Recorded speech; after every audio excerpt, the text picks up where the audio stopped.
Next colour అండి, చాలా చాలా బాగుంది. ఇది వచ్చేసరికి ఇది కూడా కలైతే అనమాట. రెడ్లో మనము బ్లూ కలర్ నేర్పించాము అండ్ 2 షేడ్స్ మీకు ఈ శారీలో కనిపిస్తాయి. సో షైనింగ్ కూడా అలాగే ఉంటుంది, చాలా బాగుంటుందండి.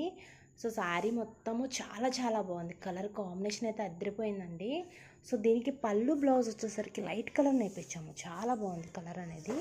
సో ఇదిగోండి, బాగుంది కదా శారీ కలర్ కాంబినేషన్ అనేది. సో ఇది పళ్ళు, సో ఇది బ్లౌజ్ అనమాట. అదిరిపోయిందండి శారీ అనేది, చాలా బాగుంది. ఏంటంటే డిఫరెంట్గా ఇప్పుడు ఏంటంటే బోర్డర్ ఒక కలరు, శారీ ఒక కలరు అండ్ పళ్ళు ఒక కలరు డిఫరెంట్గా వేస్తున్నారనమాట. సో మనం కూడా డిఫరెంట్గా నేర్పించాము. ఇవన్నీ కూడా ప్యూర్ హ్యాండ్లూమ్ అనమాట. చాలా బాగుంటాయి శారీస్ అనేది వేర్ చేసామంటే కనుక. సో ఇది కాంబినేషన్ అనమాట దీనికి. సో పళ్ళు కూడా చాలా బాగుంది చూడండి లుక్ అనేది. సో సూపర్ సూపర్ అంటే సూపర్, చాలా బాగుంది.